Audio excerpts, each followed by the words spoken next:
Soul Trilogy Part 2 Divine Memory The Truth Buried Within. What if the life you're living is not your first memory, but your most recent forgetting? What if beneath every thought, every belief, every identity you hold, there lies an ancient knowing, still alive and still waiting? Welcome back to Astralimitless, where we decode truth, awaken the soul, and dive into the unseen. This is part 2 of our Soul Trilogy, and in part 1, we face the mirror of ego death, stripped of masks, stripped of roles, stripped of illusions.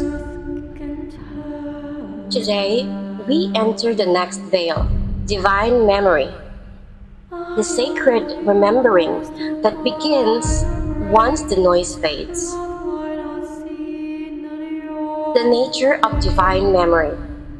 Divine memory is not about recalling your childhood, past relationships, or what happened last week.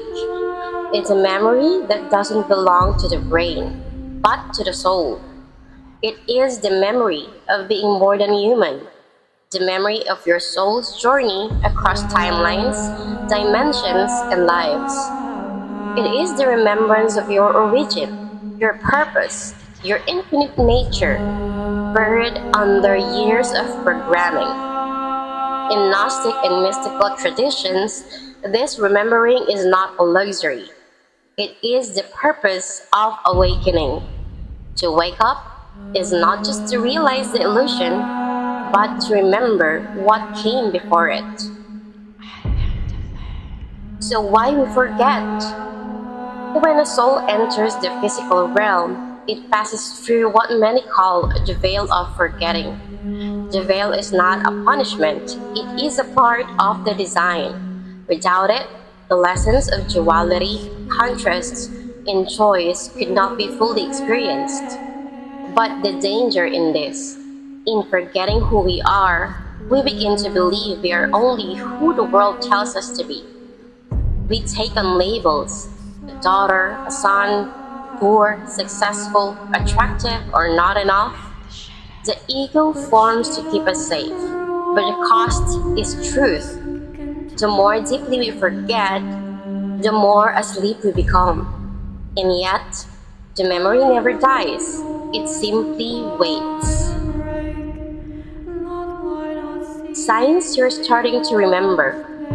How do you know when divine memory is awakening? Well, it begins in strange ways. A dream that feels more real than your waking life, a name or symbol that keeps appearing, or meeting someone and feeling like you've known them forever. You may begin to feel restless, not depressed, but discontent with the superficial. You crave meaning, depth, realness. This is your soul's theory. It's saying, you've been here before, you know the way back. Divine memory feels like truth you didn't learn, but you always knew. Trauma memory versus divine memory. So let's be clear, not all memory is divine. Trauma memory binds us to a moment in time. It loops us. Divine memory frees us from time. It expands us. Trauma says, you are what happened to you. And divine memory says, you are what came before it. This is why healing work is essential. Because trauma creates noise, and divine memory speaks in silence.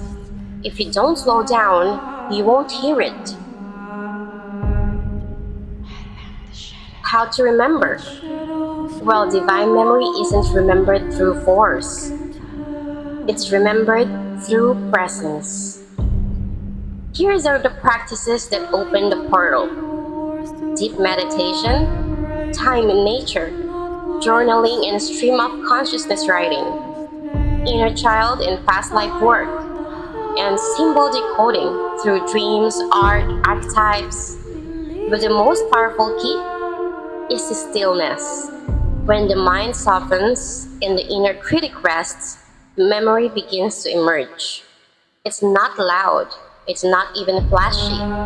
It comes as a whisper, a knowing, or a sudden tear without cause. And in that moment, you don't just remember something, you remember yourself. Why this matters now? We are in a time of collective amnesia, where the sacred has been replaced by distraction. But the ancients once said, the truth shall set you free, if you can remember it. This isn't about believing a new story. It's about recovering the story that was always yours. To live without remembering your divinity is to live half asleep. But to remember is to wake up in a dream and realize you are the dreamer. My take? Well, there are moments I can't explain. A song I've never heard moves me to tears. A place I've never been feels like home. A truth I never studied feels like it was written in my bones. That's divine memory. And the more I follow those whispers, the more I let go of needing to prove or explain, the more my soul returns to me. So, what have you remembered lately? Drop it in the comments. What soul truth are you starting to reclaim?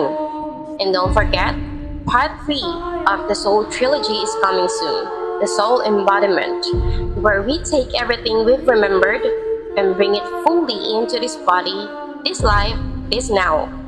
Subscribe, share, and keep remembering. This is Astra, and you're not alone in this awakening.